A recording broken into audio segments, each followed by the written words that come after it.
You're a wizard, Harry. Our new celebrity.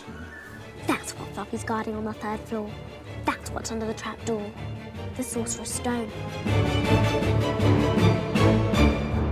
Hello, everybody, and welcome back to All My Movies. It's been a while. In case you're just joining us, this was a show that I started back in 2020. It was originally a partnership between myself and Skybound. We ended the partnership last year, but I am very happy to now be relaunching it here under my own banner and here on the Dan Murrell Podcast Network. Now, if you don't know the show and haven't heard the concept, this is it in a nutshell. Each week, I'm going to be taking a movie out of my personal collection and I'm going to do a deep dive, which means talking about every aspect of it from pre-production to release, sharing my own memories, and placing it into the very complicated tapestry that is my own lifetime experience as a movie fan. Some of these movies are good, some of these movies are bad, some of these movies are ugly. But the movie I'm covering today is, I think, a really good movie. This is a special preview episode, so I'll be talking about the return of the Wizarding World as we look at the very first Harry Potter film, Harry Potter and the Sorcerer's, or Philosopher's Stone if you're extra classy. There won't be a show next week, but be sure to stay tuned right after we talk about Harry Potter and the Sorcerer's Stone,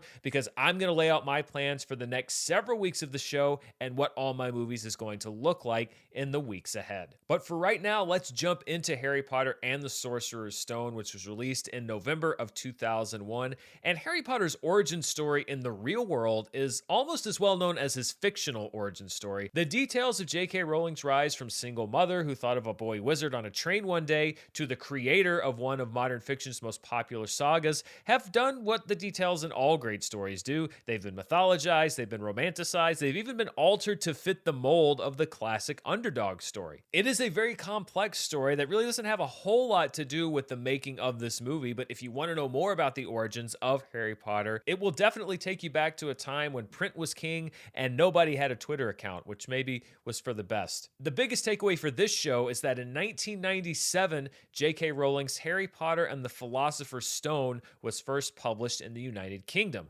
The following year, it began to take hold in the United States, where it was published as Harry Potter and the Sorcerer's Stone. And by 1999, and the release of the third book in the series, Harry Potter and the Prisoner of Azkaban, Potter had grown into a global literary phenomenon, and it would only get bigger from there. Now, throughout this episode, there are going to be a lot of recognizable names featured. Alan Rickman, Daniel Radcliffe, Chris Columbus. But there's one name that I'm going to talk about now that you may not know, and it's one of the most important names in the Harry Potter movie franchise, and that is Nisha Party. Nisha Party is now a BAFTA-nominated producer who's also an advocate for underrepresented voices in film and television. But in 1997, she was working as an assistant to producer David Heyman, who was on the hunt for a new project with a particular focus on family films. Party read Harry Potter from a stack of potential projects and recommended it to her boss, who similarly fell in love with the material, as Heyman says in one of the original features on the Harry Potter Blu-ray. The book caught me immediately. I mean, Jo Rowling writes with such a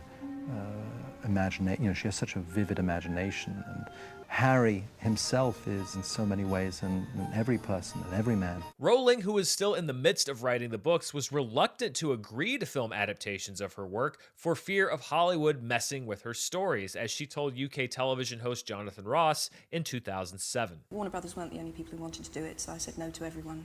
And then Warner's came back and said, well, they thought it was a money issue, so they said, would you like a little bit more money? And I said no, and my problem was I didn't want to give them control over the rest of the story. So I said if they were prepared to guarantee that any sequels they made would be my sequels, then we could talk. While Rowling claims that she didn't have veto power over who could or could not be hired, it's also very clear that her approval and sign-off on making these movies was contingent on certain conditions. And in that spirit, David Heyman made a promise to Rowling that her books would not be substantially changed, short of the necessary adjustments to adapt them into movies. And there was also an agreement to keep the cast, like the book's characters, from the UK and Ireland. With Rowling willing to part with the rights to her characters, in 1998, David Heyman brought the project project to Warner Brothers, who optioned the rights to the first 2, and at that time only 2 Harry Potter books, for $700,000. Think about that. Warner Brothers basically bought the Harry Potter franchise for less than $1 million. And given the fact that Harry Potter and the Sorcerer's Stone had a $32.3 million opening day at the domestic box office, it took a little over half an hour of release to recoup Warner Brothers' initial investment. To kickstart the adaptation process, Heyman and Rowling began meeting with potential writers and found their writer in Steve Kloves, who would spend the next decade writing all 8 Harry Potter films.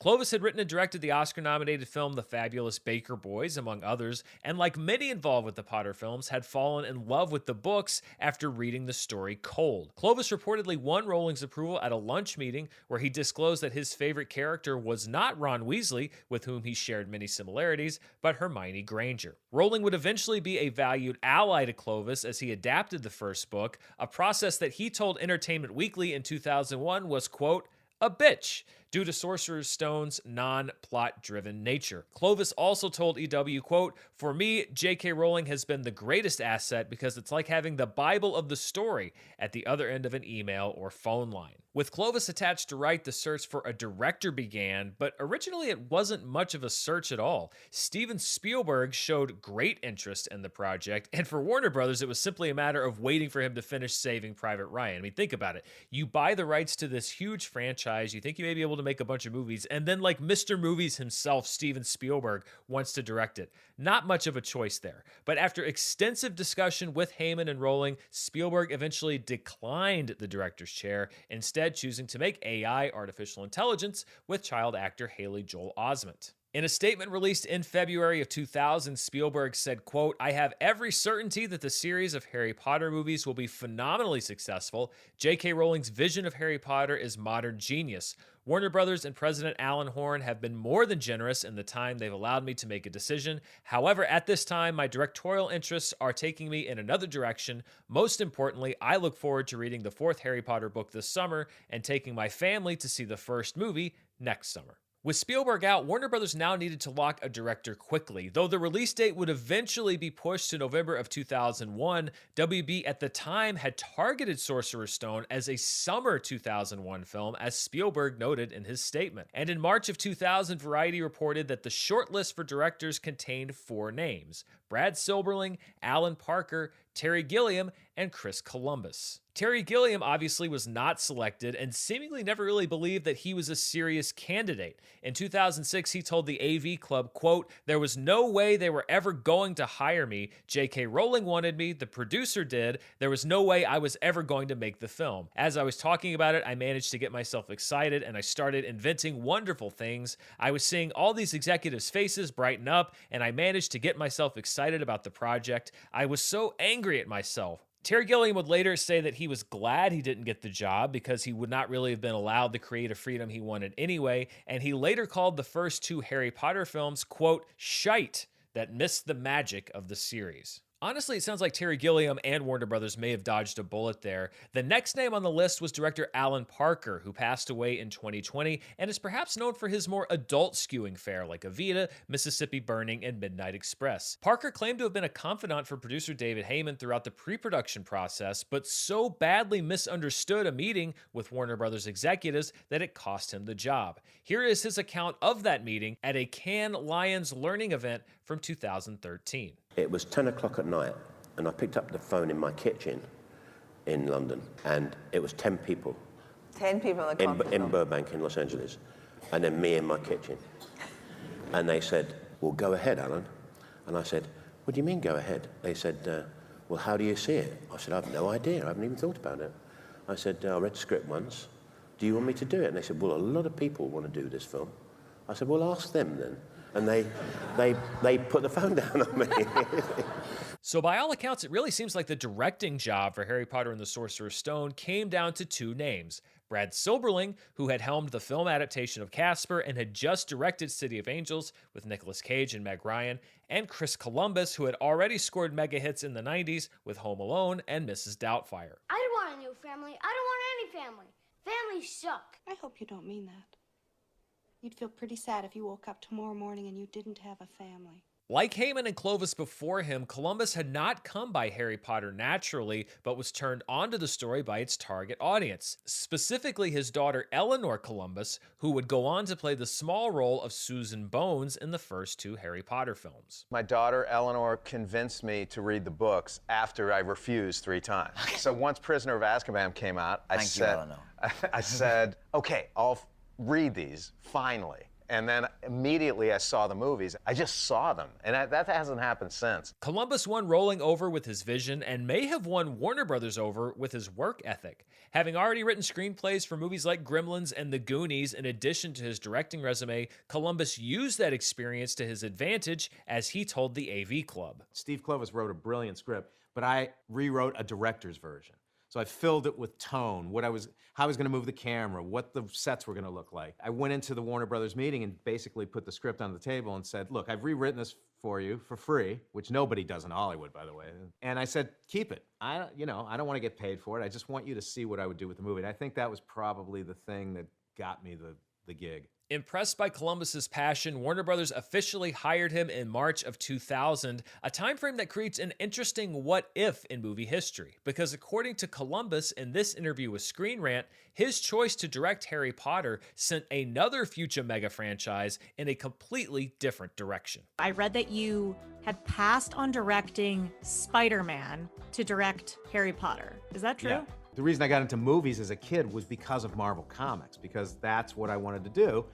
And Spider-Man was my hero as a kid. So when I really probably heard the day before I got the Spider-Man offer that I got Harry Potter. Whoever it was like, is he crazy? How could he pass up Spider-Man? And part of me felt that way because it's probably something I was waiting my entire life to do. But I'm glad I decided to go with Potter. The summer of 2000 was a big one for the Harry Potter legacy. In the literary world, the 4th Harry Potter book, Harry Potter and the Goblet of Fire, was being released for the first time on the same day in both the United Kingdom and the United States, an occasion celebrated at midnight book release parties across the United States from San Francisco, California. At midnight, actually 1 minute past midnight tonight, Harry's newest adventure goes on sale. It's called Harry Potter and the Goblet of Fire. So they're actually going to wait till 1 minute past midnight. I'd like to see if everyone abides by that. To Irving, Texas. I'm really excited because I read the 3 books in like 2 days, and I really am looking forward to reading the 4th one. I was waiting for it to come out, so I'm really, really excited. I read the first 3, and I just couldn't wait for the 4th one to come out. I've been counting down. It holds his interest. It holds my interest. Everybody in my family has read them. My mother's read them. It's just wonderful. And all points in between. While millions of young, and let's be honest, a lot of not so young readers were following the newest adventures of Harry with jaws dropped, as the evil Lord Voldemort returned from the dead, Columbus and the team behind Sorcerer's Stone were assembling their cast. And one of the earliest casting guidelines between Heyman and Rowling, the commitment to only hire British actors, also carried over to Columbus, resulting in the exclusion of a Hollywood A-lister from the wizarding world. According to casting director Janet Hershenson in the book A Star Is Found, which she co-authored, quote, I knew that it was very important to Chris that the children be English, so important that I didn't even audition the likely American kids. Not just the kids, but the adults had to be British. Robin Williams was dying to be in the film, and he and Chris were good friends, but Chris wouldn't even consider him. Now, while it wasn't mentioned specifically in the book, it has also been reported that Williams was not necessarily interested in being in Harry Potter and the Sorcerer's Stone, but coveted the role of Gilderoy Lockhart in Harry Potter and the Chamber of Secrets, a role that eventually went to Kenneth Branagh. Even with Hollywood off the table, there was no shortage of star power who wanted to do the film, although it took a great deal of persuasion for some of them. One such case was legendary Irish actor Richard Harris, who was approached to play Hogwarts headmaster and legendary wizard Albus Dumbledore. Harris, perhaps known more for his legendary carousing and dramatic roles, accepted the part with some not-so-subtle prodding from his grandchildren. I must admit, it took me months to say yes to it. I wasn't necessarily very keen on doing it. My granddaughter called me and said, Papa, she said, if you don't play Dumbledore, I will never speak to you again. And I said, okay, I'll do it. I'll do it. She's wrapped up in it, you know, and I love the book. I love the script. It's beautifully written. And it turns out that the veteran Harris's performance was met with approval not just from fans, but also from one of his co-stars, Rupert Grint, as Harris told talk show host Rosie O'Donnell in 2001. Chris Columbus and David Heyman asked me to come down and meet the children. I said, okay, so I went down. And then Chris said, would you ever read the scenes with them? And I said, yeah. I finished reading the scenes. Rupert looks at me very seriously, very quiet, and said, that was quite a good reading you gave. Paused, and then said, I think you'll be quite good in this part. Another unlikely casting choice who proved perfect for the part was Alan Rickman. Known largely as a dramatic actor or for his villainous turns in movies like Die Hard and Robin Hood, Prince of Thieves, Rickman had already begun tweaking his own image. In 1999, he took on 2 comedic roles, one as the angel Metatron in Kevin Smith's Dogma. So one day, Loki's wiping out all the firstborn of Egypt. Ah, the 10th plague. Tell a person that you're the Metatron and they stare at you blankly. Mention something out of a Charlton Heston movie and suddenly everybody's a theology scholar. May I continue uninterrupted? And the other as washed-up actor Alexander Dane, doomed to be remembered for his role in a low-rent science fiction TV series in Dean Parasot's Galaxy Quest. By Grabthar's hammer. What a savings.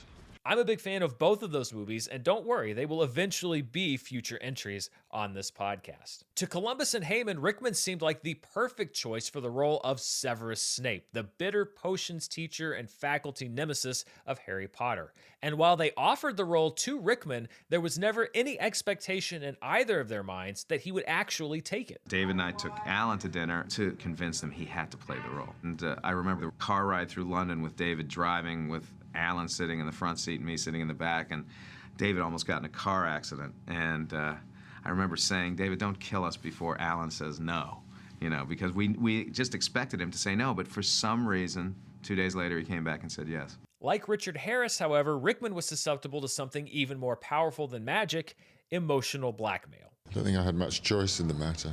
Lots of godchildren and nephews and nieces were not only excited, I think insistent. The adults of Hogwarts School of Witchcraft and Wizardry also included Maggie Smith as Professor Minerva McGonagall, a key ally to Harry, Ron, and Hermione. Perhaps it would be more useful if I were to transfigure Mr. Potter and yourself into a pocket watch. That way one of you might be on time. David Bradley as Hogwarts caretaker Filch, played with just the right amount of nastiness. Oh, for God's sake, pull yourself together, man. You're going into the forest after all. Got to have your wits about, yeah. And Robbie Coltrane as groundskeeper Rubius Hagrid, a half-giant with a big heart but very little knowledge of social niceties or how to keep a secret. What that dog is guarding is strictly between Professor Dumbledore and Nicholas Flamel. Nicholas Flamel? I shouldn't have said that. I should not have said that. I shouldn't have said that. Coltrane was reportedly a hand-picked choice. According to Janet Hershensen's book, quote, J.K. Rowling herself had always thought of Robbie Coltrane to play Hagrid the groundskeeper, so in effect, she cast that part, but who could disagree? Robbie was perfect. I agree with that sentiment, and Coltrane told Entertainment Weekly back in 2001 that he was basically called up and told he was playing the part, a move that brought him greater fame, but also opened him up to some on-set pranks from his younger co-stars, as he told Rosie O'Donnell shortly before the movie's release. This one here turned the language on my cellular phone into Turkish. Which, well, you think, yeah, big deal, we'll just change it out of Turkish. Except, you have to know the Turkish for change language in order to turn. So we had, remember there was a makeup lady who had a Turkish father or something, do you remember? Yeah, that's 3.5 hours, excuse me. So what is the Turkish for change language?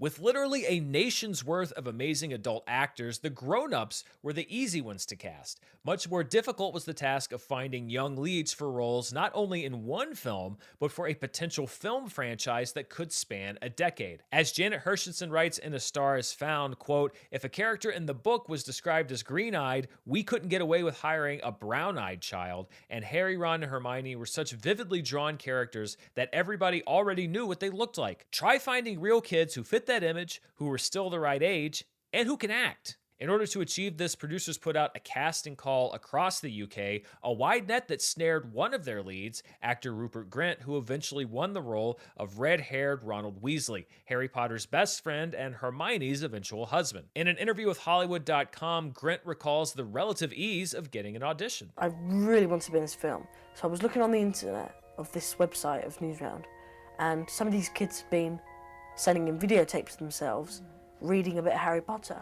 So I sent one in, then I did this rap song of how much I wanted to be in the film, sent it in to the casting agency, and then I got a phone call saying, when would you like your audition? For Grint, auditioning for Ron Weasley was a natural decision, particularly because he felt a kinship with the character, as he told Today's Show host Katie Couric in 2001. When I was reading the books, I always felt I could relate to Ron because we both got red hair, both like sweets.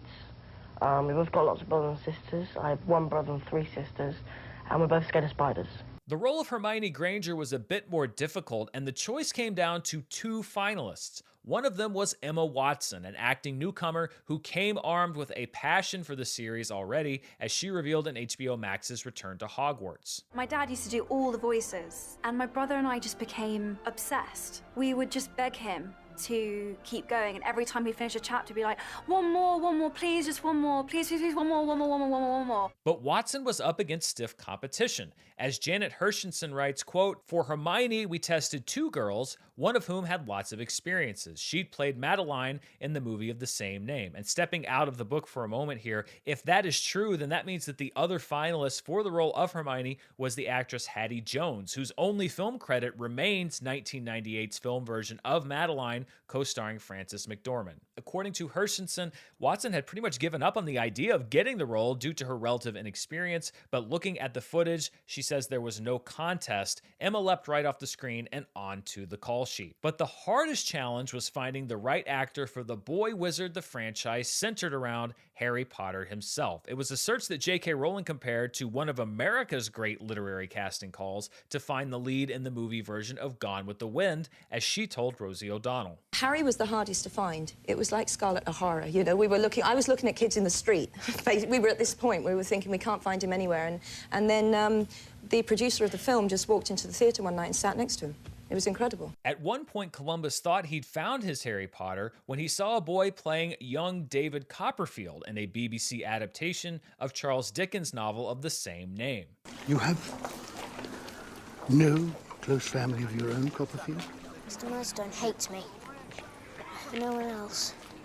Well, there is an aunt who lives in Dover, but she hasn't seen me since I was a baby, and I don't think she'd want to meet me now.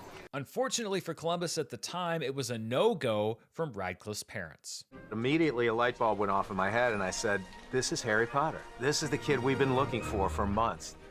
So I asked the casting director, I said, we've got to get him in here for an audition.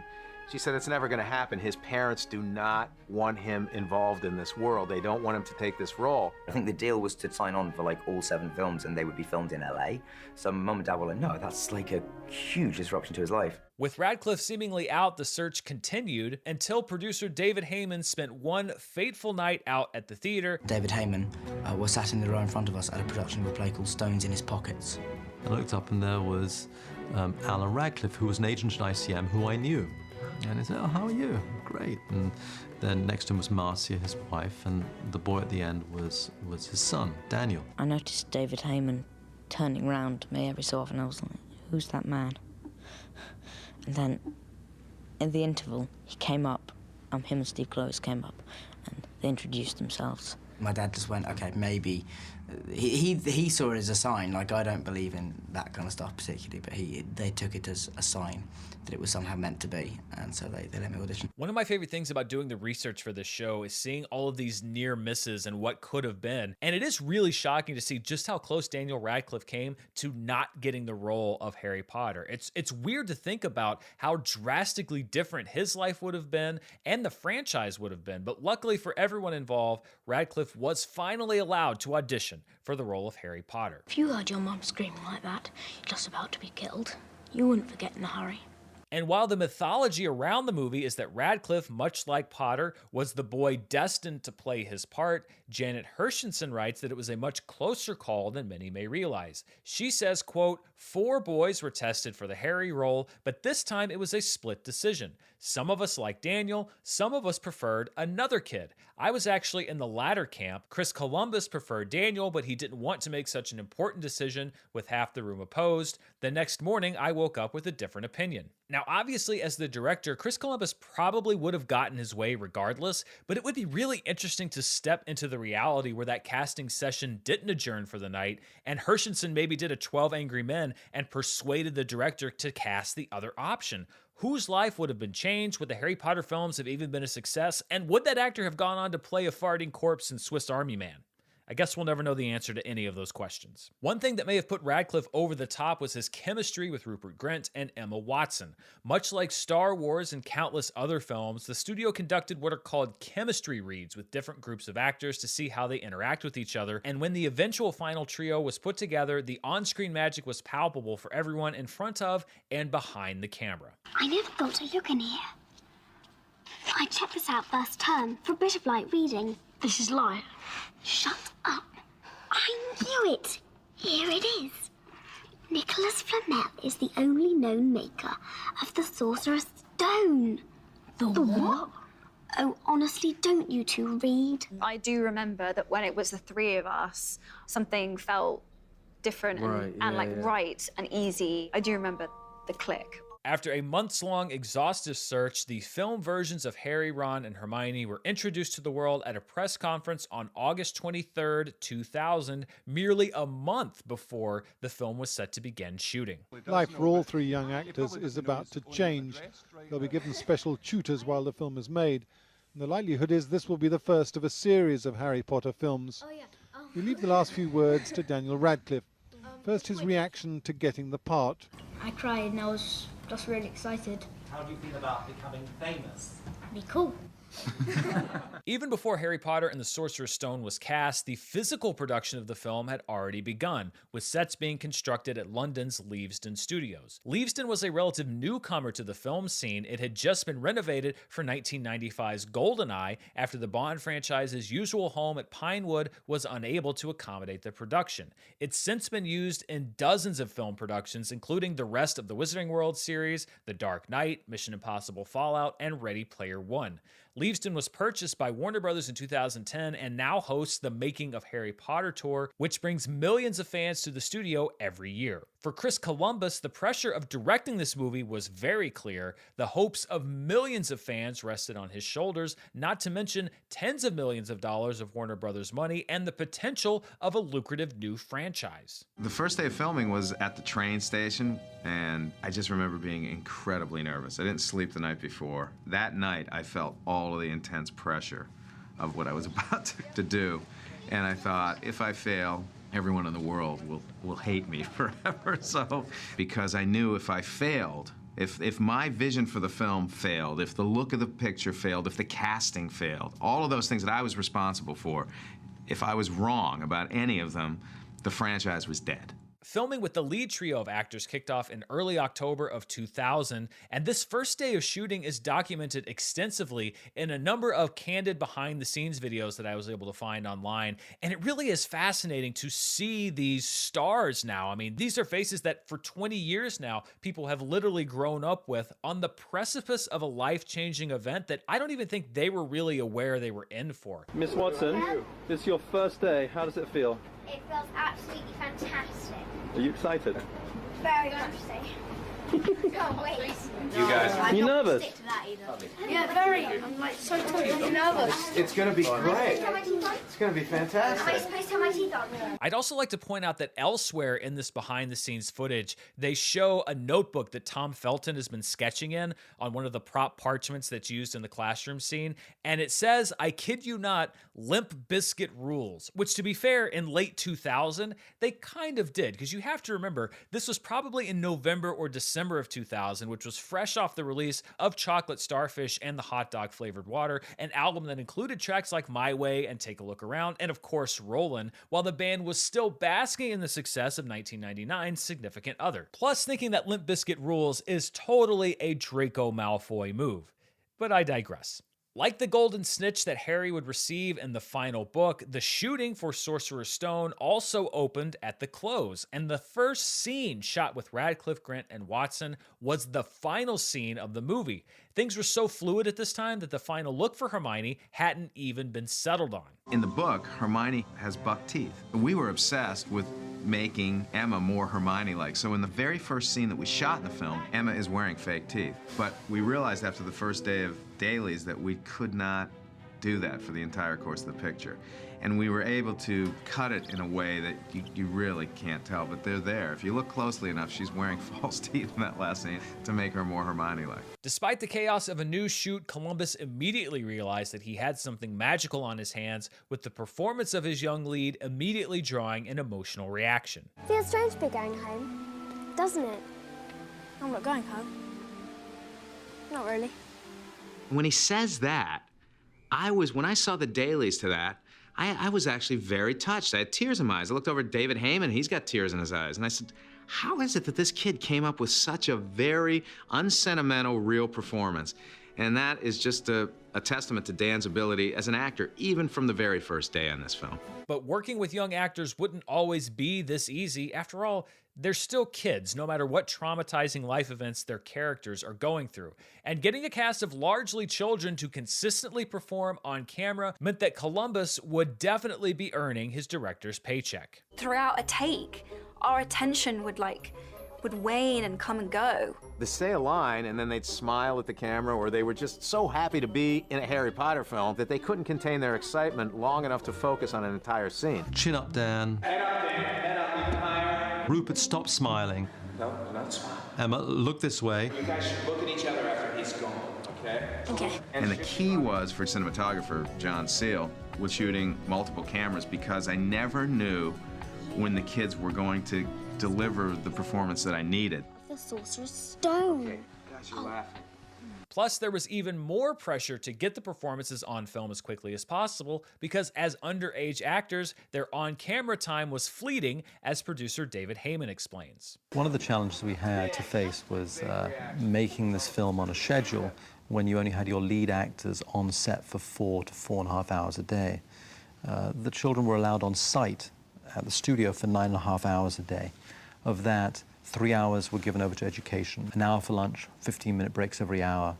And that meant that we essentially had the kids for 4.5 hours a day, which is tough. So at this point, let's jump into the movie itself, which starts with one of the most recognizable modern movie themes, composed by who else? The maestro of movie music, John Williams. And while Williams spent months composing the film's final score, perhaps its most famous melody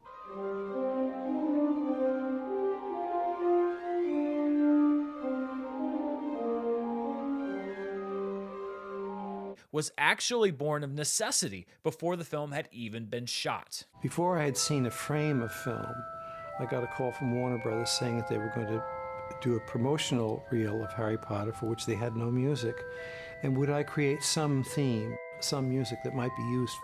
So what I wrote was what became Hedwig's theme, which I wrote sight unseen, and when people at Warner's and others heard the music, they felt that it was perfectly appropriate for the film, I was happy to say. Harry Potter and the Sorcerer's Stone starts out, as many classic stories do, with a special child abandoned to be raised by others under a veil of threat. And I like Richard Harris as Dumbledore. He's much more of a classical wizard, and I think he lends the opening of this film much more of a storybook feel. Of course, most of us now associate Michael Gambon with the role, and by the time the Fantastic Beasts series is done, Jude Law will have played Dumbledore more than Richard Harris did. But I really do hope that his performance isn't lost to the shuffle of time, because I think that he sets the perfect tone. He's a less flawed and troubled Dumbledore than we see in the later books and films, which fits with the progress of the story. This boy will be famous.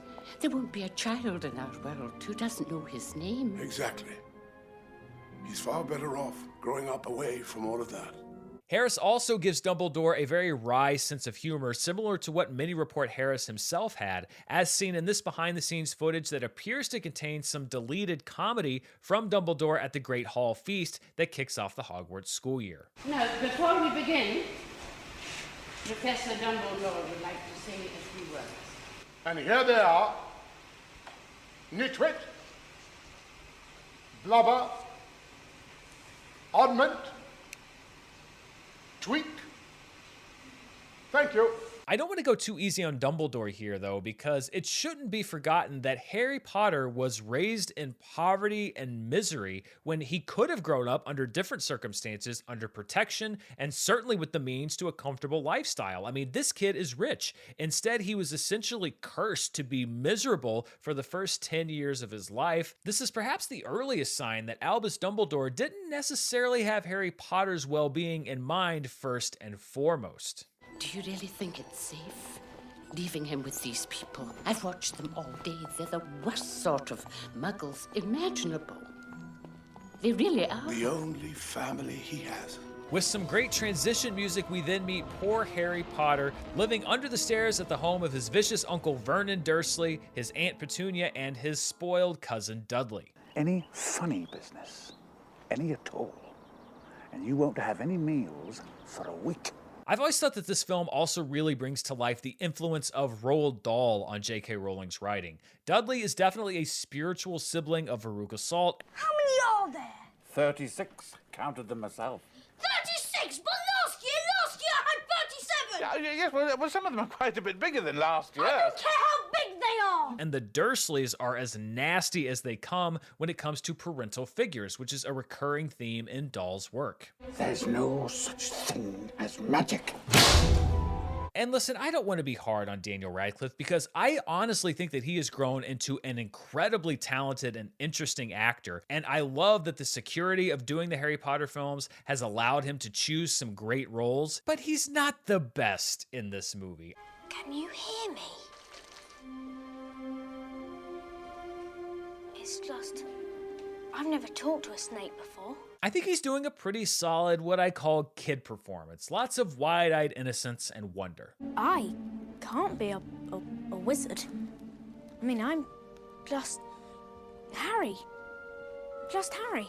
Now, if you've heard the show before, you've heard me talk about my Uncle Charlie, who was a huge influence in my life and a great source of joy. So many of my movie memories and the memories that you'll hear in this series, and that you may have already heard if you've heard the previous episodes, are intertwined with him. He's a pivotal figure in my life. So it probably sounds a little bit weird to hear me compare him to the loathsome Uncle Vernon Dursley, but it really has more to do with the actor Richard Griffiths, who sadly passed away in 2013. First of all, Griffiths and my Uncle Charlie bear a somewhat physical resemblance. They were both men of great stature, but Griffiths is also obviously having fun in this part. And there's one line in particular that to me has always captured the mischievousness of my uncle. It's the moment when Uncle Vernon celebrates the fact that there will be no mail from Hogwarts on Sunday. In my opinion, best day of the week. Why is that, Dudley? Because there's no post on Sundays. Right you are, Harry. No post on Sunday. This is a very small moment, but it's one that always makes me smile. Of course, there is post that arrives on that Sunday in a great scene where letters shoot out of the Dursleys' chimney, a scene that Columbus acknowledges in the film's magical movie mode special feature. The closest we have to a director's commentary for him would have been done very differently today. Every shot of the letters that arrived through the fireplace was done practically. Now, today, even 6, 7, 8 years later, we would have done this by creating CGI letters and having the actors react to nothing. But I thought it would be great if they had something tangible to react to. So we had our cracked special effects supervisor, John Richardson, come up with this method of using an air shaft to blow hundreds of letters through the fireplace. I love this sequence because you see, for the first time in the movie, there's a sense of joy and happiness in Harry Potter's face, and that's sort of the first time he feels any sort of happiness in his life. The Dursleys flee the avalanche of owls and letters to an island lighthouse, but are tracked down by Hagrid,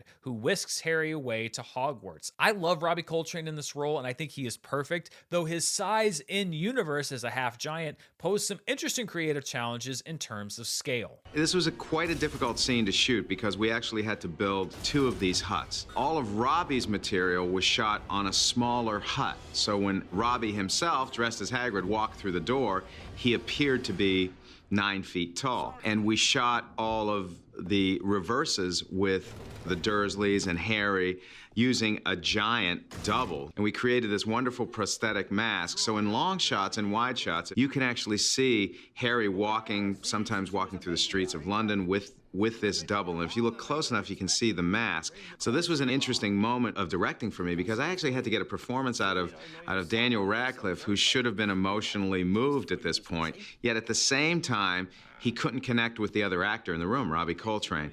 And that was a little difficult because he was reacting to a guy basically in a Hagrid mask. Hagrid also gets to deliver what I call a trailer line, which is basically a pretty non-remarkable quote from a movie that's remembered largely because it was prominently featured in the movie's trailer and advertising. Namely, "You're a wizard, Harry."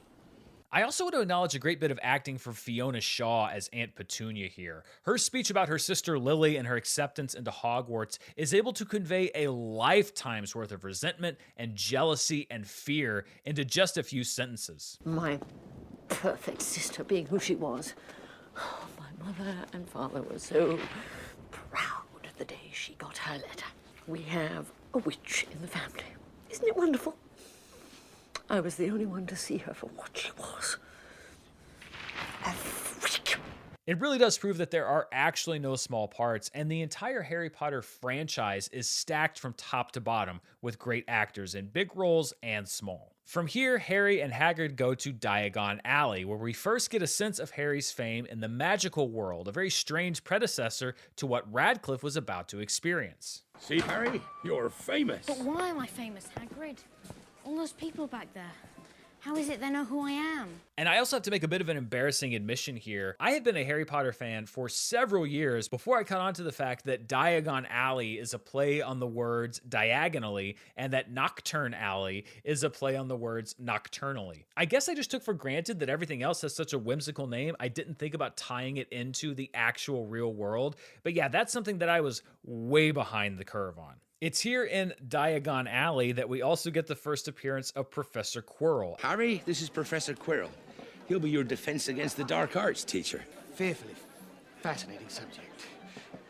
Not that you need it, eh, Potter?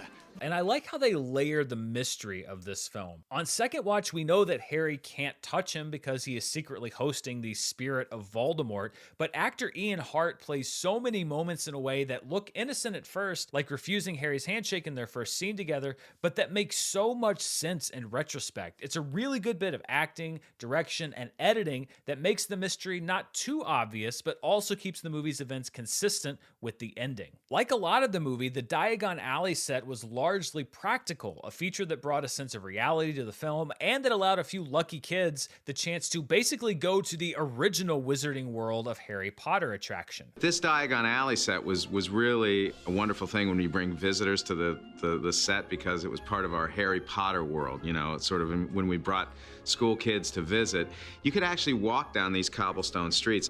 I really wanted Diagon Alley to have this sort of warped Dickensian feel and to feel as if it existed for hundreds and hundreds of years. Diagon Alley is where we also take our first trip to Gringotts Bank, as the Goblin Griphook Warwick Davis, who also plays Professor Flitwick in the series, was instructed to try striking some fear into young star Daniel Radcliffe, and the attempt did not go as anticipated. Chris wanted Dan to kind of look shocked, but Dan really was not fazed by anything. So Chris said to me, on the next take, when you lean over, make him jump. Look me in the eye when I'm talking to you! It did not have the desired effect at all. He just burst out laughing.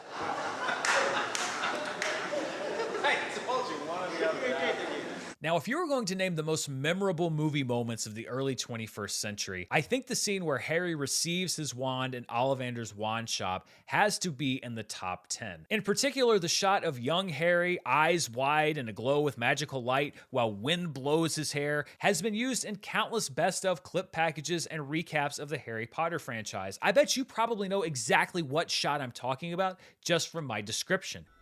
I wonder.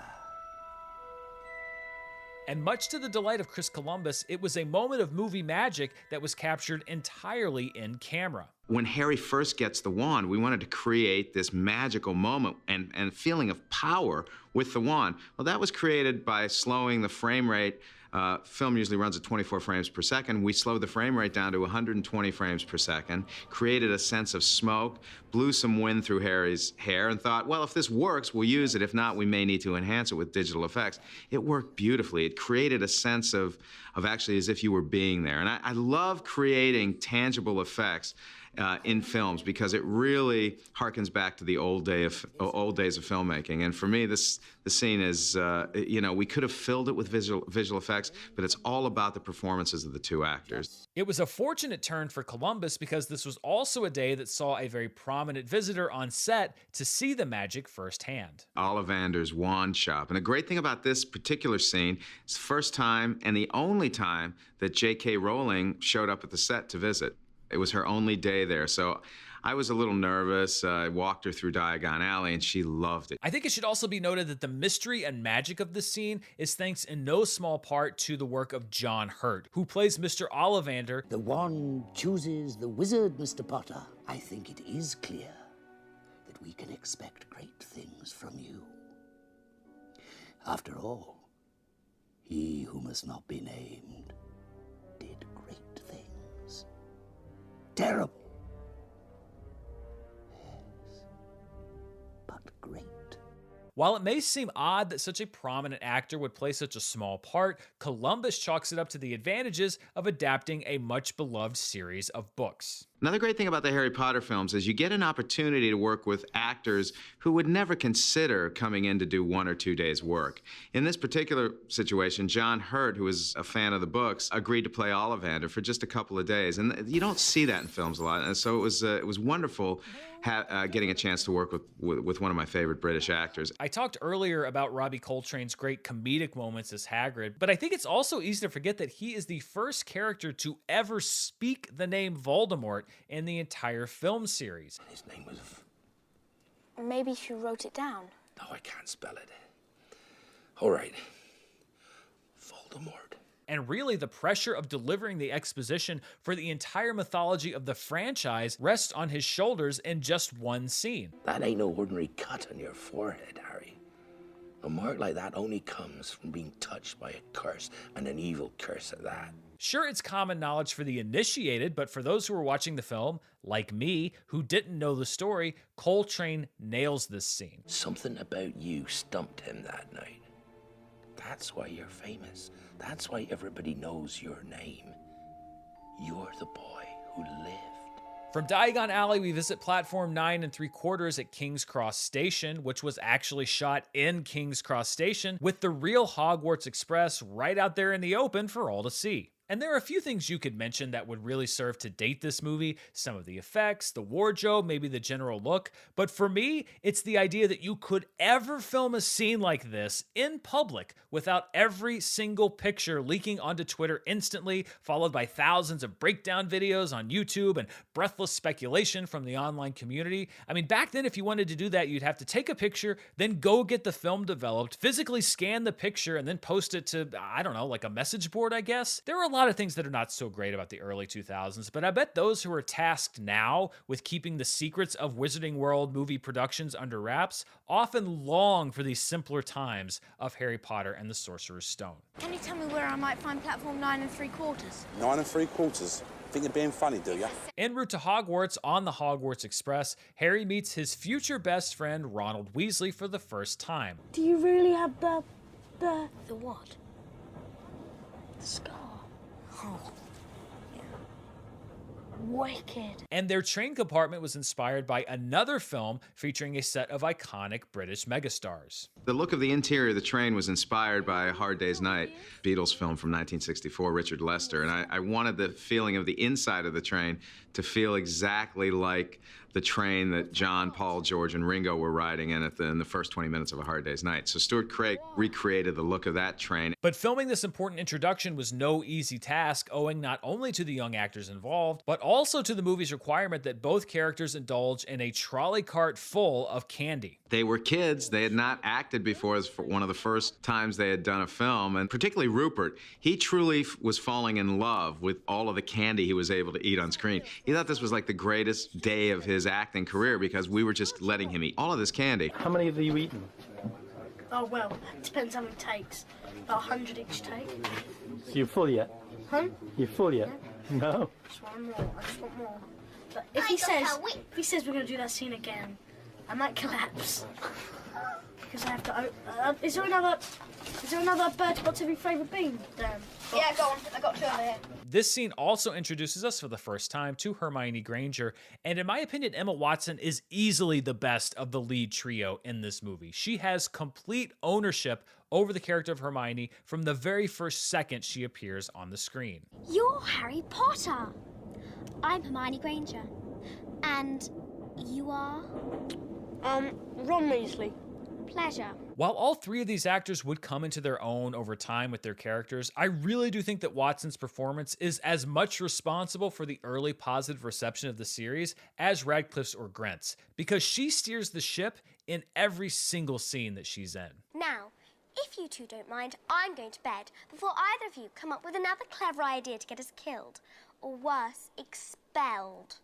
She needs to sort out her priorities. Next, we have another famous movie moment of the 21st century, the arrival of the first years to Hogwarts via boat. Now, this is another great synthesis of movie magic with John Williams' score and the film's special effects team coming together to sweep us into a new world. In this particular shot, Hogwarts is all digital. Everything about it is a digitized version of what we eventually built as a model. And the model of Hogwarts that we built was on an enormous stage, and it was probably 20 feet high and about 50 feet wide, and it was built on a model of a mountain, and the attention to detail to that Hogwarts model was stunning. I'm sure it still exists at the Leavesden sound stages. And so we were really careful about making absolutely certain that the first time we saw Hogwarts, it was extremely magical. Despite the meticulous process, production designer Stuart Craig, who was nominated but criminally never awarded an Oscar for his work on this series, has regrets about how he initially brought Hogwarts to life. And I think in some respects I have to say we failed. And I'm thinking specifically of the exterior of Hogwarts. When it was all put together, it didn't amount to a really successful, iconic silhouette, which is you want it to work on this kind of simple level. What has happened since then, on all the subsequent movies, we have slowly improved the silhouette of those things. Shortly after entering Hogwarts, we're introduced to one of the best, pardon my French, movie shits of all time, Limp Bizkit fan Draco Malfoy, a deliciously evil name played in deliciously evil manner by Tom Felton. Think my name was funny, do you? With no need to ask you yours. Red hair and a hand-me-down robe. You must be a Weasley. You'll soon find out that some wizarding families are better than others, Potter. You don't want to go making friends with the wrong sort. According to Janet Hershenson, finding an actor to play Draco was a byproduct of not being able to find Harry Potter. She writes, quote, Tom Felton had been considered for Harry, and though he wasn't quite right for that part, Chris had kept his tape. As soon as I saw his test, I said, ooh, that's a good Malfoy. Tom was 13 and all business, and as soon as he started his first scene, you could see the other three kids thinking, whoa.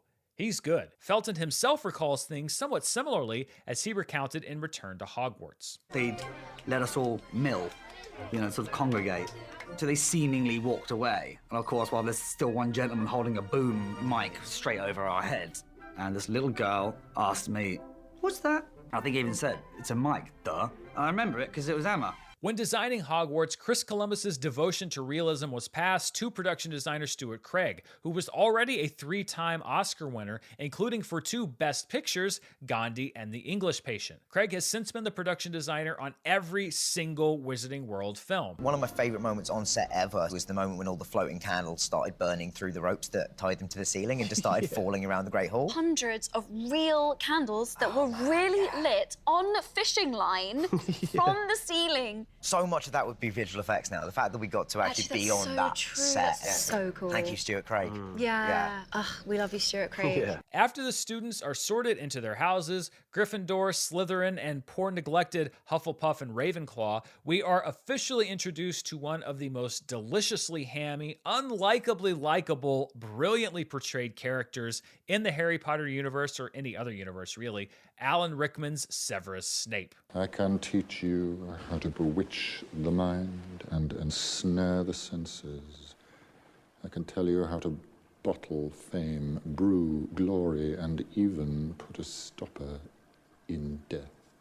I knew who Alan Rickman was when I first saw this movie. I had seen Die Hard, I knew him as an actor, but I remember being absolutely entranced by this performance. And I would argue that this is the moment when Alan Rickman went from respected actor to beloved actor. But none of it may have happened had author J.K. Rowling not intervened and assured Rickman that this wouldn't be just another villain role, as Chris Columbus told the AV Club. He didn't want to be typecast as a villain, particularly after Die Hard. And then J.K. Rowling took him out to dinner and told him something about what was going to happen to Snape throughout the series in the 7th book. So when we would be on set, he would do these tiny little idiosyncrasies with his performance, and I couldn't figure out where it was coming from, and I'd walk up to him afterwards. I said, "What was that?" He goes, "Oh, you'll know when you read the 7th book." I'm like, well, yeah, that doesn't help me now. I'm directing the first movie. There's so much I could sit here and say about Snape and Rickman, but one of my favorite parts about rewatching any Harry Potter movie, especially the first few, is getting to enjoy Rickman's unapologetically over-the-top, but somehow still underplayed performance all over again. It really is a treat. Now, what would 3 young Gryffindors such as yourselves be doing inside on a day like this? We were just... You want to be careful. People will think you're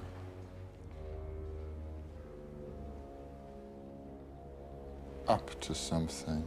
I mentioned earlier that there are a few things that date this movie. One of them is definitely the visual effects. I think Columbus was right to trust in practical effects where possible, because the aesthetic of this movie, including the brightly lit sets and exteriors and warm color palette, don't exactly support believable effects work, especially given the constraints of the production schedule. It's actually hard to believe when you look at the two movies side by side that the troll in this movie and the cave troll from The Lord of the Rings, The Fellowship of the Ring were in movies released about a month apart from each other. It looks like VFX jumped forward 10 years when it was really the matter of a few weeks. And it really is a testament to how important budgeting and scheduling, lighting, pre-production, and design are to making realistic visual effects, now and especially 20 years ago when we weren't even close to where we are now technologically. One place where I think these limitations are quite apparent is the Quidditch match between Slytherin and Gryffindor, a sequence that Columbus realized already came with great audience expectation. The biggest challenge of this particular film, question that more people were asking me about as we were making the film: how in God's name are you going to do Quidditch? The stadium, as written in the books, was sort of your typical stadium seating, and we wanted to create an environment with towers. You don't really have a sense of speed when you just have the background moving. We actually needed those towers in this sequence to create that sense of speed. Reading the book 6 or 7 times, I never really understood all of the rules. So J.K. Rowling came up with a chart for me. She basically gave me the rules of Quidditch, which I still have. So I was able to incorporate those into the film. And yes, it's easy to sit back and take pot shots here, but I honestly think that one of the hardest things about being a director is just acknowledging sometimes that there are limitations that you can't overcome. And Columbus has since said that he wishes he could get a second crack at the Quidditch sequence. I love seeing, but one of the scenes that I know if I could go back and do it again, I would love to go back and do it again, because I would do it, I would spend so much more time, I would give myself more time to do the visual effects the way they should be done. The time aspect here is critically important, and it really should be noted that despite being released just weeks apart, The Lord of the Rings, The Fellowship of the Ring began filming a year before Harry Potter and the Sorcerer's Stone, giving its effects team a much longer window of time to deliver finished effects. The reality is that directors don't always get to choose the conditions under which their movies are made, and that really can't be easy to deal with. Now, aside from the effects, a lot has been said about Quidditch and how weird it is. My former Screen Junkies colleague, Spencer J. Gilbert, who is a massive Harry Potter fan, famously hated Quidditch. But then you have the golden snitch going on, completely parallel to the game, that's worth so many points it makes whatever else is going on irrelevant. It's like having the Super Bowl, but the outcome's determined by a fencing match happening on the sidelines. It makes no goddamn sense. But apart from the overall concept, watching this match play out, I was also taken by how openly most of the Hogwarts staff seems to actively be rooting against Slytherin. I mean, this really doesn't seem conducive to a learning environment if you happen to get sorted into Slytherin, which a lot of Hogwarts students don't even have any control over. Although it should also be pointed out that the Slytherin Quidditch team seems to be literally trying to murder the Gryffindor players in this match, and an arena full of faculty members does absolutely absolutely nothing. But yeah, Quidditch overall, you know, I get it. If it's not in the movies, the book fans are gonna riot. But apart from the plot in Half-Blood Prince where Ron becomes the keeper, it never really seemed that important to me at Hogwarts, although the importance of the snitch from this match in the final book makes it retroactively uncuttable and thus much more important. Looks like he's gonna be set. He's got the snitch! Harry Potter receives 150 points for catching the snitch. Shortly after the Quidditch match, Harry finds the Mirror of Erised, where we first see his parents, and it is a really lovely sequence that taps into Harry's longing and his pain, and contains one of only 2 one-on-one scenes between Harry and Dumbledore in this movie. It shows us nothing more or less than the deepest and most desperate desires of our hearts. I think that Michael Gambon and Daniel Radcliffe really did have a great on-screen rapport, but again, I think the older take that Harris gives the character here works even better with the young Harry of the first 2 films, and it's scenes like this that really set, in my mind, the Harry Potter series apart from other more generic young fantasy adventure series. It does not do to dwell on dreams, Harry, and forget to live. After this, we get an exposition scene about the titular object, the Sorcerer's Stone, and this is where a real-life Mandela effect occurs because American audiences who have seen this movie countless times one way have counterparts in the UK who have also seen this scene countless times, but with one major change, and that's because 2 versions of the dialogue were recorded and swapped in depending on the region where the movie was being released because, like the book, Harry Potter and the Sorcerer's Stone was named differently in different countries. Nicholas Flamel is the only known maker of the Sorcerer's Stone. Nicholas Flamel is the only known maker of the Philosopher's Stone. The Philosopher's Stone is a legendary substance with astonishing powers. The Sorcerer's Stone is a legendary substance with astonishing powers. And if you're asking yourself why, it goes back to when the rights to Rowling's first book were acquired by Scholastic for $105,000. Again, that is a ridiculously low amount of money. And the head of the company felt that the word philosopher was a little too esoteric for the American audience. These young kids, they don't do a lot of philosophizing.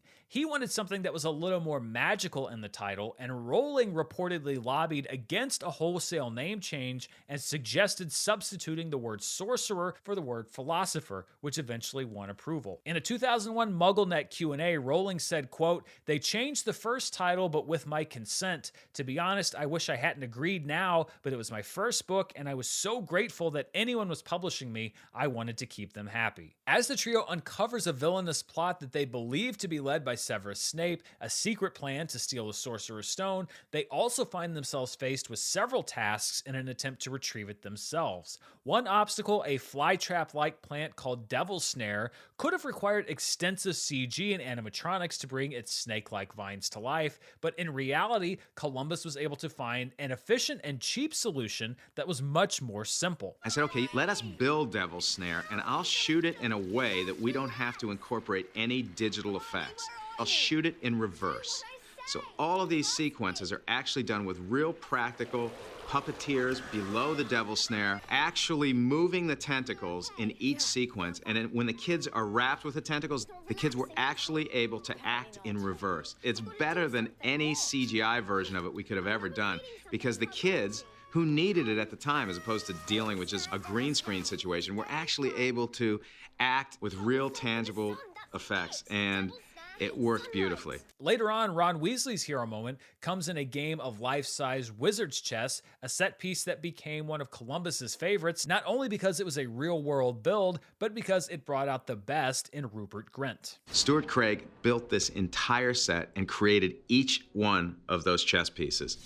So when you walked onto that set, you saw all of these life-size chess pieces and this chessboard surrounded by fire, and it was amazing. One of my favorite shots in the movie is Ron really deciding to sacrifice himself, and that to me is just an amazing performance by a kid who was starting to feel very comfortable with this character at this point. And when he sees the power of these things and he realizes he's got to sacrifice himself for his friends, I sensed a real moment of fear but also courage from Rupert at that point. One of his best, probably his best performance in the film. Then we get to the big reveal as Harry discovers that Defense Against the Dark Arts Professor Quirrell has been the mastermind behind everything and is also playing host to the spirit of Voldemort as he unwraps his head covering to reveal Voldemort's face growing out of the back of his head. Hello, Malignant.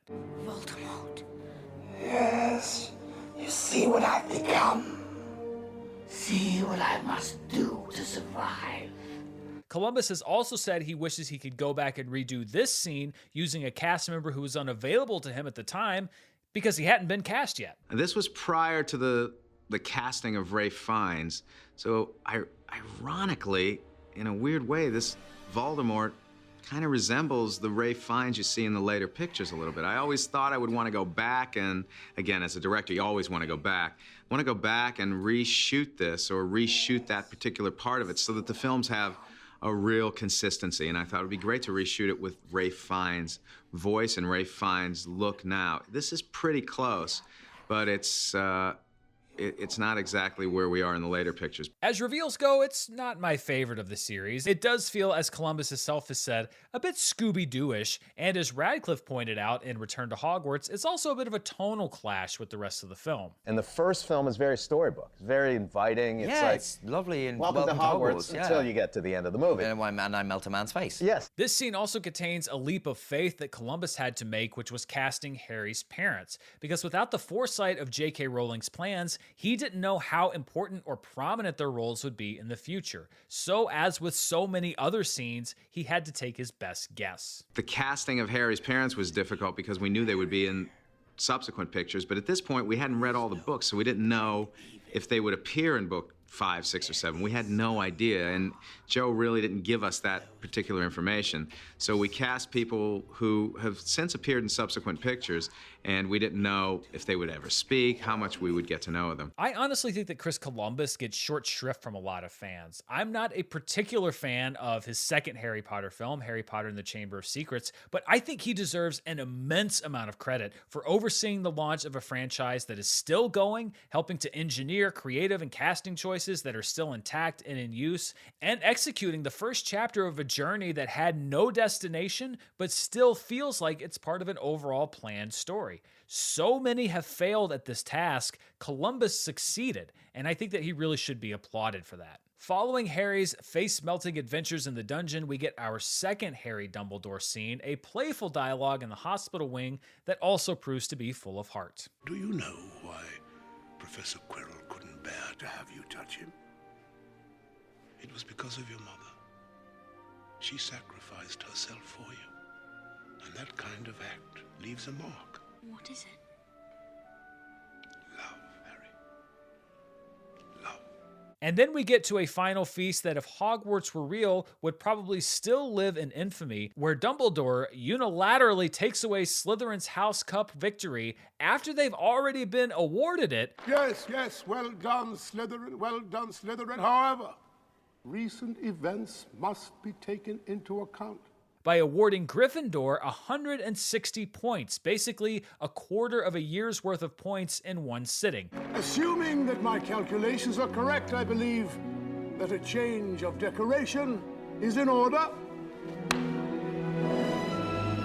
Gryffindor wins the House Cup. And listen, I'm not going to sit here and defend dark wizards, almost all of which came out of Slytherin, but Hogwarts isn't exactly doing anything to discourage new ones from forming, because Slytherin is consistently treated unfairly as a whole by the staff at Hogwarts and essentially forced into isolation by their biased treatment. And sure, of course there are some bad apples in Slytherin, but there are bound to be some good ones too. How do I know? Because I am a Slytherin. That's right, to my great surprise, I have tested Slytherin more than once at Pottermore, and I would be quite upset too if my every achievement was undermined or stolen by adults whose job is supposed to be guiding my development. Sure, you've got Draco and Crabbe and Goyle, but let's not forget that Severus Snape turns out to be not that bad of a guy. And amongst all of the other faceless Slytherins who J.K. Rowling and the filmmakers never bothered to introduce us to, I bet there are some pretty decent people. All I'm saying is, let's try to do a little better by our Slytherins, because you know what? I bet there are a few a-holes in Hufflepuff and Ravenclaw, too.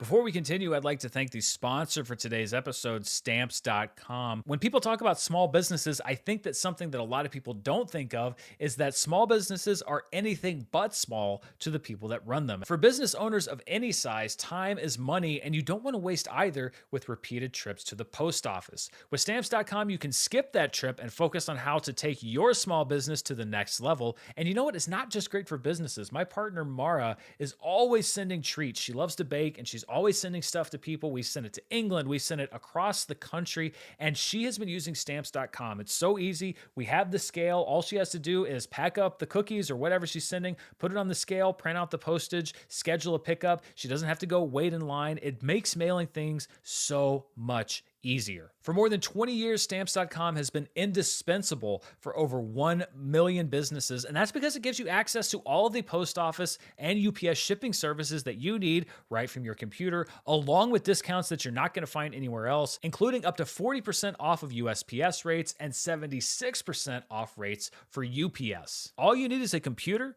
and a standard printer, no special supplies or equipment, and within minutes, you can be printing official postage for any letter, any package, anywhere you want to send. Stop overpaying for shipping with Stamps.com, and right now you can sign up with the promo code Murrell, that's MURRELL, for a special offer that includes a 4-week trial, free postage, and a digital scale with no long-term commitments or contracts. Just go to Stamps.com, click the microphone at the top of the page, and enter the code Murrell. You're going to be shocked by how easy it is to mail things with Stamps.com, and I want to thank them for sponsoring today's show.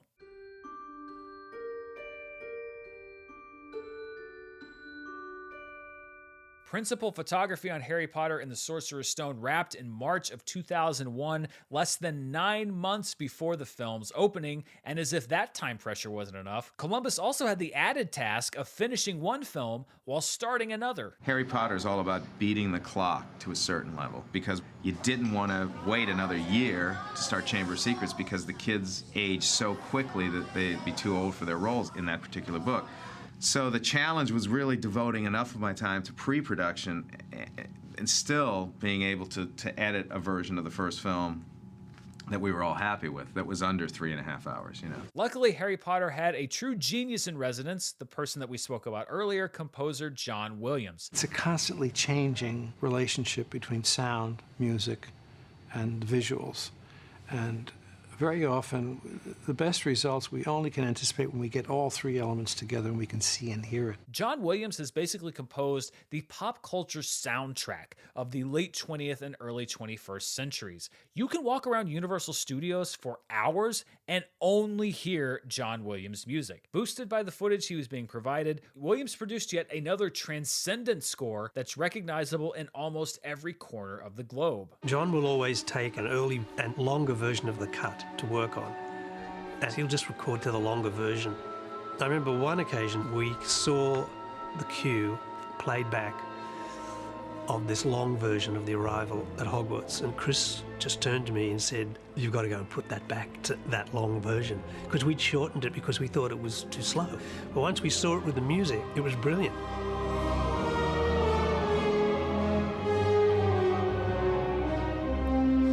He creates these moments, it might be 6 or 7 notes that you remember forever. And those first moments of the Harry Potter score, which are still being played in the trailer to this day. It's been a special joy for me, particularly in the musical sense that I can go perform with symphony orchestras. It seems like anywhere in the world we play material from Harry Potter and people relate to it. After it became very clear that the movie would not make its anticipated summer 2001 release date, Harry Potter and the Sorcerer's Stone was moved to a November 16th, 2001 opening, a release that would put it in theaters ahead of the lucrative Thanksgiving holiday in the US, and also gave it a few weeks breathing room before the Christmas opening of the first film in Peter Jackson's The Lord of the Rings trilogy. And yes, as much as it may be hard to believe for people who weren't around in real time, the two defining fantasy film franchises, definitely in modern cinema, opened within mere weeks of each other. The phenomenon that began the international best-selling book has become... You're a wizard, Harry. ...one of the most anticipated motion picture events of the year. Harry Potter and the Sorcerer's Stone, rated PG, starts November 16th. Harry Potter's box office success was all but assured, but it was bolstered by a rapturous critical reception, with many critics comparing it to some of the greatest fantasy films ever released. Roger Ebert, who just weeks before had named Richard Roper the permanent replacement for the dearly departed Gene Siskel, raved about the film along with Roper on their syndicated show. The first thing to say about Harry Potter and the Sorcerer's Stone is that the millions of readers of the book are not going to be disappointed. It felt good to be seeing a family movie with intelligence, teeth, and imagination. A movie that creates characters, evokes atmosphere, and tells a story instead of hammering the audience with mindless action. I really think the kids are the ones who hold the key to this film. Daniel Radcliffe, Rupert Grint, and little Emma Watson are in nearly every scene. They're asked to carry this story, and they do it with style and natural ease. In the hands of less talented young actors, the entire Harry Potter franchise could have been in big trouble. Instead, we're treated to the first installment in what truly could be a great series. Even as a standalone effort, Harry Potter and the Sorcerer's Stone, I think, is the Wizard of Oz of its time. You're right about the kids. You're right about the Wizard of Oz. It's in that league. And Chris Columbus here, I think, has made kind of an Indiana Jones for kids. The cast of the film also went on a no pun intended charm offensive, hitting the interview circuit on both sides of the pond, including on Rosie O'Donnell's top-rated daytime talk show in an interview that aired 2 days before the film's U.S. release. How do you feel having yourself on magazine covers and TV Guide? I mean, you're 12. What did you feel about that? Very privileged. I mean, how many boys my age get to have their pictures on, like, all these magazines and stuff? It's so cool. Now, you're obviously going to do the other Harry Potter films. At the moment, I'm just doing the second one. It's just if they kind of want me to. Just if they want you to do the I think they might.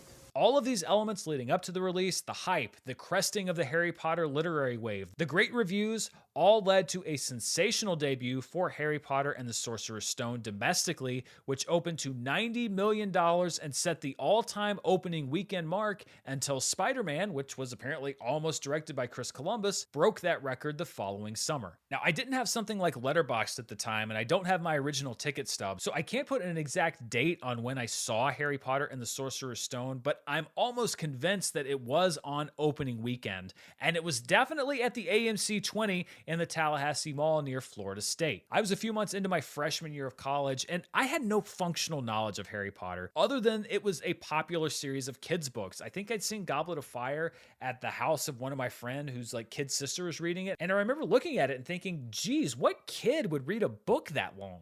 So I walked into the movie really wanting to just see what the hype was about. I didn't even really expect to like it. I thought it might be geared towards children, but I found myself transported in a way very similar, as Ebert and Roper said, to The Wizard of Oz. I was brought into a wondrous and wholly original magical world, and I was all in on Harry Potter from there. I bought the first 2 Harry Potter books, but then I had to delay reading the rest because I was also trying to finish another book, The Fellowship of the Ring, which I actually did read prior to seeing Peter Jackson's film. And really, Harry Potter, both in book and movie form, is a testament to the fact that there is no age limit on enchantment and magic. Even an 18-year-old college kid who didn't expect more from the movie than perhaps an entertaining diversion for kids can be blown away by true originality. And Harry Potter is truly original, even though it markets in a lot of the tropes in classical storytelling. And I was a Harry Potter convert from that day forward. I was a midnight purchaser of the remaining 3 books in the series. I was a first weekend moviegoer for the rest of the Harry Potter films, and nearly 21 years later, I remain an admirer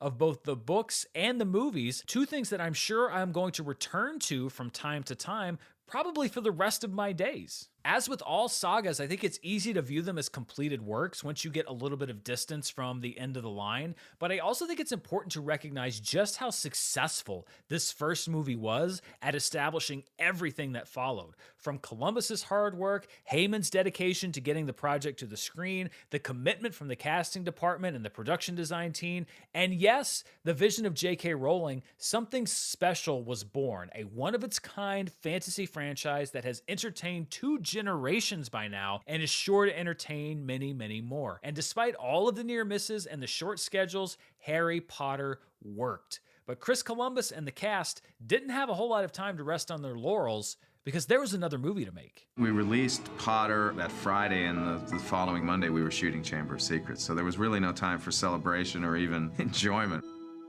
We saw that the film was going to be a big hit, and then on Monday we went right back to work on the second one. As always, when I take a movie off my shelf for the show, I like to go over some of these special features, but there have been so many editions of this movie, some of which are out of print, that I can't really provide a full accounting of what's been made available. I can say that there is one making of documentary called Creating the World of Harry Potter that was included on a now out of print edition of the movie that I came perilously close to buying before I noticed that Warner Brothers had uploaded it to their YouTube channel, so you can find it online. My Blu-ray version of the film also contains a couple of making of featurettes, as well as a selection of deleted scenes, all of which can be viewed reintegrated into the film as an extended edition as well. And these are somewhat interesting deleted scenes. You have one that establishes that Harry is being sent to a state school instead of Dudley's expensive private institution. You go to Smeltings.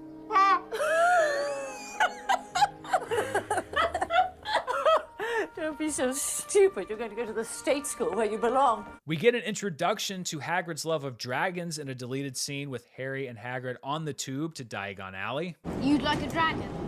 Vastly misunderstood beasts, Harry. Vastly misunderstood. We also get a little bit more about Harry's depression after looking into the Mirror of Erised over the Christmas holiday, and I kind of wish they kept this scene in because it does add some dimension to Harry's character. Want to play chess? No. Want to go and visit Hagrid? No. Harry, I know what you're thinking, but don't. There's something not right about that mirror. You also have the first mention that was deleted in this film of something that we are now seeing play out in the Fantastic Beasts franchise, which is the encounter between Dumbledore and Grindelwald. Dumbledore is particularly famous for his defeat of the Dark Wizard Grindelwald in 1945. Go on. Perhaps best of all, you get an extended introduction scene from Alan Rickman as Severus Snape in the potions classroom. Asphodel and wormwood make a sleeping potion so powerful it is known as the draught of the living dead.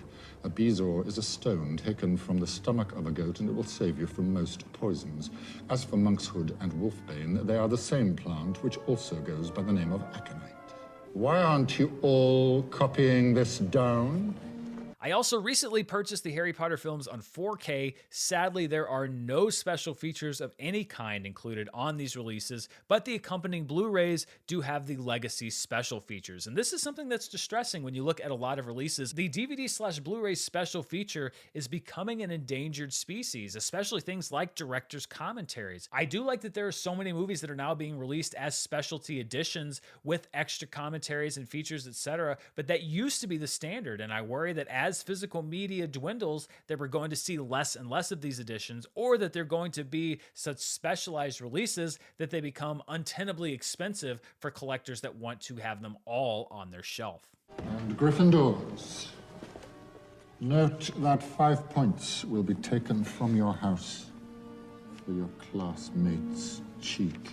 And that wraps up this look at Harry Potter and the Sorcerer's Stone. Now I want to take a moment and look at the road ahead. And I'll say first of all that not every episode is going to be as detailed as this, because not every story is as involved as this, the launching of a multi-billion-dollar franchise. However, I do try to give every movie on the show the same care and attention that I gave Harry Potter and the Sorcerer's Stone. And it won't always be me. Sometimes I'll bring on some friends to talk about why they love these movies and go over them. If you haven't seen or listened to the older episodes of the show, you can find some of them on the Showdown YouTube channel. You can find some of them on my YouTube channel. And then there's also a previous podcast feed for all my movies. We decided to move everything here to my personal feed just to keep everything together. But there are already, I think, over 50 episodes that you can listen to that I'm very proud of. I have decided to do this show solely as an audio podcast, and that's because the video version of this show was so much more complicated than just the audio that I would not be able to produce it consistently and still allow myself time to do other things or have a life or sleep. So this is going to be an audio-only experience, but I'm going to try to do my best to make it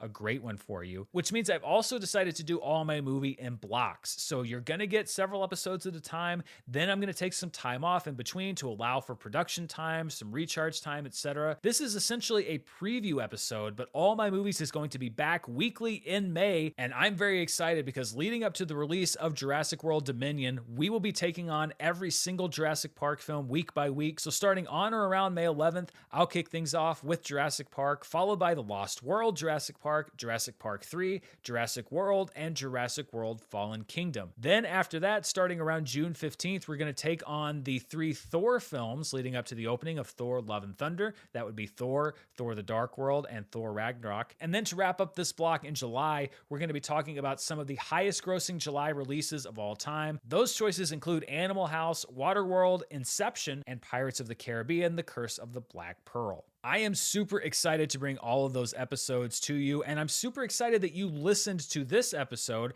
I do want to give credit to the places where I found so many of these clips and this research. In addition to resources like Wikipedia and their associated news archives, I also pulled from an Entertainment Weekly article from 2001 called Inside Harry Potter. You heard clips from talk shows including Friday Night with Jonathan Ross, The Rosie O'Donnell Show, The Today Show, and Ebert and Roper and the Movies. I also pulled from some Hollywood.com archival interviews, which are available on YouTube. HBO Max's Return to Hogwarts, Capturing the Stone, which is a Blu-ray special feature, interviews that Chris Columbus did with AV Club and Screen Rant, an interview with Alan Parker that was done by Cannes Lions. The news reports for the book release parties of Harry Potter and the Goblet of Fire came courtesy of ICTN in Irving, Texas, and KRON in San Francisco, California. Both reports aired on July 8th of 2000. As I mentioned, Janet Hershenson wrote a book called A Star Is Found, Our Adventures Casting Some of Hollywood's Biggest Movies, alongside fellow casting director Jane Jenkins with Rachel Kranz. I also pulled from Creating the World of Harry Potter, which is available on WB's YouTube,